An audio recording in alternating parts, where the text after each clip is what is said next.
right, let's wait a couple more seconds here. You can put your comments in the box below, and I'll respond to any questions you have. Today we're going to talk about how to avoid distractions. This was a common question I get by a lot of freelancers, and honestly, I've never really had this issue. I'm not sure why it's an issue for so many people. Actually, I do know why, and I'm going to give you some ways to avoid distractions. We're trying flashcards today. Kind of covers up my face, right? So you can put your comments if you have questions, especially around distractions. But in this day and age, there's a lot of things that can distract you from work. And there's something called the Parkinson's Law, which basically says that you can spend your whole day just clicking around and not actually producing any actual work. There's also studies that have shown that most workers, 60% of their time is spent on Facebook and doing non-work related things. So if you want to be ultra efficient, a lot of people say to me, Mike, you've built and sold 4 companies, you've written 5 books. Like, how do you do that? I don't get distracted, so I don't really see it as any kind of feat that's abnormal. I think anybody can do that. So I want to share with you some best practices that I've used to avoid distractions, especially in this day and age of just incoming everything from advertisements to phone and all this stuff. In fact, that brings up my first tip is your phone. Now, on coaching calls, I'm an entrepreneur coach. On coaching calls, people say, yeah, Mike, I'm still getting distracted. I put my phone on mute. Okay, that's not what I said. Take your phone out of the room, because every time you see it go off, like the lights go off or it makes a small vibration or whatever, that is a distraction. All right. And one thing that I do that really helps, I take the phone out of the room and I do what's called the Pomodoro Technique. And if you're using Google Chrome, there's an extension for this. There's a few actually. The Pomodoro Technique is where you are committed to 25 minutes of focused work, knowing that you have a 5-minute break coming up. You do 4 of those sets, 25 minutes of work, 5 minutes of break, and then 4 of those equals 1 larger break of 30 minutes at the end of that 4th set. So when you do that, you're training your brain to be more focused. Now, I can be up to 35 or 40 minutes sometimes. Hi, thanks for joining me, Rabul Islam. But at any rate, when you're doing the Pomodoro Technique, it's almost like you're lifting weights, right? So when you go lift weights for the first time, you might be able to bench press, 100 pounds. But then after you do it a few times, you could bench press 105 or 110. You're doing the same thing with the Pomodoro Technique, is you're training your brain to be more focused. So if you have a problem with being focused at work, or you want to be more productive, get more billable hours done in a workday, what you want to do is get in a Chrome extension that is related to the Pomodoro Technique. Okay, Pomodoro. So that all comes down to keeping your phone out of your room. That is the number 1 distraction.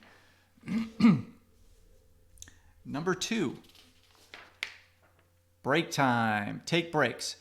Your brain is almost like running a car that never stops. Okay, your brain needs a break, just like a car needs to stop every now and then. Eventually it's going to run out of gas. Your brain is the same way. It can't stay focused. It's not designed to stay focused that long. You're always thinking about stuff subconsciously. People are coming into your office, or your emails are going off, your phone's going off. You need to take breaks to reset yourself. So if you're at your computer, taking a break doesn't mean checking Facebook at your computer. It means getting up from your desk, taking your dog for a walk, gonna go play with your baby, your kids, whatever.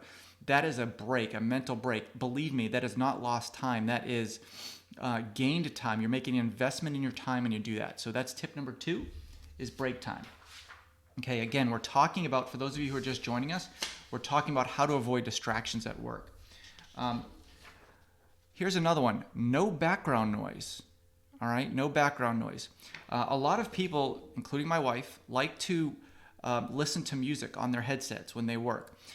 I would advocate against that. Based on my knowledge of neuroscience and neuromarketing, I would say that, and I know this is for a fact, when you listen to music at work, music has a rhythm. Your brain subconsciously devotes a portion of that time to pick up the rhythm and anticipates the rhythm of that music. So you're taking focus away from whatever you're doing and you're putting it towards music, albeit it may be 1% or 5% of your brain's power at the time. But what you want to do when you're doing something like the Pomodoro technique is give 100% of your focus towards something that makes you ultra productive. So get rid of any background noise, okay? This is a little bit out there, but this does work. Get a calming mantra. I put on here quiet mind. So if you find yourself getting distracted, you find yourself lost in thoughts. Hi, Nicholas. Thanks for joining us.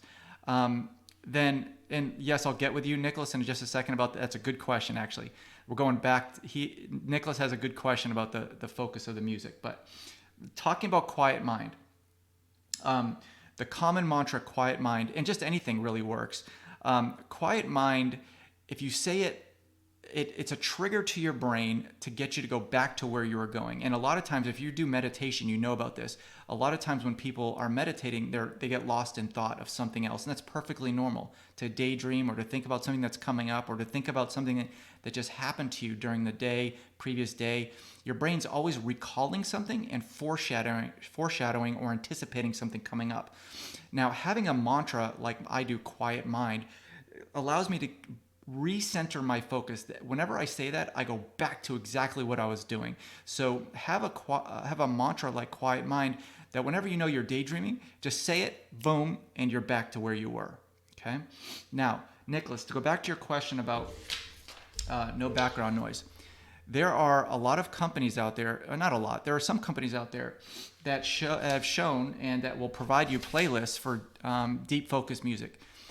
That is perfectly fine if that works for you. It doesn't for me, but there are studies that show that you can increase your focus and your attention and your productivity by having music. You just have to understand if it works for you. It's different from everybody. For me, it doesn't work. Okay, I need complete silence. And it's the same way for sleep. My wife, on the other hand, loves it, and she says it works. And this works for her. She can fall asleep to music. I cannot. Okay, so that might be something that works for you. And I'm not saying it doesn't work for everybody, but if it works for you, then continue to do it. Okay. The last tip I have for reducing distractions at work is to have a clean desk. The first thing I do when I get to work in the morning is I clear off my desk. Sometimes I have a remote control. Like, look, I have a Sharpie right here just because I was making the flashcards. This needs to be cleaned if I'm going to start my next stint of my Pomodoro technique, my next set. Okay. When you have something like this, it takes the focus away from what you're doing, and you subconsciously think, I need to clean that up, or I need to straighten it, or I need to put this somewhere else, right? So the less you have around you that allows your brain to focus on, you can be more centered on what you want to do to be more productive. So when somebody tells me, Mike, you've built and sold 4 companies, you've written 5 books, I don't see that as a feat. I see that as something that anybody can do, because these are best practices that I do every single day when I get into work. And here's a bonus tip. Now, I'm a tennis player. You might have heard of Rafa Nadal, okay? Approach work the same way Rafa Nadal approaches tennis. If you've never seen him play tennis, it's pretty remarkable. The way he approaches every court, every match, every serve. He has a routine for everything. When he changes over sides of the net every other game, he does the same thing with his towel. He does the same thing with his water bottle. When he goes to serve, before every serve, he bounces the ball the same amount of times. He does the same thing on his shirt. He checks his shirt, both shoulders like this. He pulls his shirt right. He does the same exact thing every single time. When you go to work in the morning, you should do the same exact thing every single time, even if it's something as simple as putting your coffee cup down to the right of your mouse pad, or putting a water bottle down near your keypad, or whatever. I don't want to spill it on your keypad, but you know what I'm saying. Having a routine sets your brain for the right mode. Okay? So let's just see. Sherry has a comment here. There's a station on Shopify called Deep Focus, and it works great. That is awesome. See, that is the reason why I like doing these live things. This is great. So my audience just taught me something. I listen to Spotify all the time, and I am going to right now, after this video, I almost said podcast. After this video, I'm going to go and check out this Deep Focus Spotify. So for all of you who are listening, check out Deep Focus. If anybody has any questions about how to stay focused at work. Let's go ahead and pose them right now so I can address them live. Right now, I'm using lula.tv. Let me know if you like it.